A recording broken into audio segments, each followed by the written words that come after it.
ចាស់គ្រប់នឹងជម្រាបសួរមិត្តភ័ក្តិបងប្អូនលោកតាលោកយាយអ៊ំពូមីងទាំងអស់គ្នាថ្ងៃនេះខ្ញុំយកវីដេអូរបស់ក្មួយប្រុសវិសាលដែលគាត់គឺជាកុមារដែលមានទឹកមុខរួសរាយរាក់ទាក់ស្នាមញញឹមគួរឲ្យស្រឡាញ់បងប្អូនចាហើយគាត់មានបងប្អូនប្រុសពីរស្រីមួយហើយគាត់គឺជាកូនពៅចាហើយគាត់គឺថាមានដំណោយទានទឹកមុខញញឹមញញឹមរាប់អានញាតណាបងប្អូនខ្មែរយើងឲ្យតែគេឃើញមុខញញឹមញញឹមគេថាអូមនុស្សរាប់ញាតចឹងណាចាហើយថ្ងៃនេះផងដែរគាត់បានទៅស្ទូចត្រីជាមួយនឹងឪពុកម្ដាយរួមទាំងបងប្រុសស្រីរបស់គាត់ចាប៉ុន្តែបងប្អូនអ្វីដែលគួរឲ្យកោតសរសើរគឺថាស្ទូចមួយដែលគាត់ដាក់ឪពុករបស់គាត់បោះទៅឲ្យបងប្អូនណាចាពេលដែលត្រីស៊ីក៏គាត់ដឹងណាបងប្អូនគាត់ទាញគាត់រវៃស្ទូចនឹងហើយក៏ព្យាយាមកាន់ណាបងប្អូនប៉ុន្តែថ្ងៃនេះបងប្អូនហើយត្រីដែលគាត់ស្ទូចបានគឺធំណាស់មួយជាង2គីឡូហើយដល់ពេលអាត្រីនឹងវាធំពេកទៅវាអូសស្ទូចទៅមក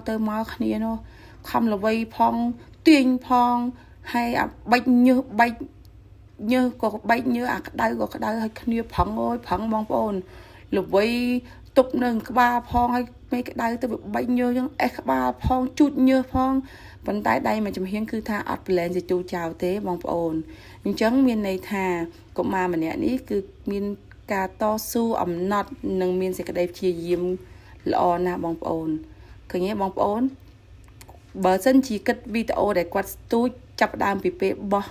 រហូតដល់គាត់ទាញស្ទូចនឹងមកបានត្រីហ្នឹង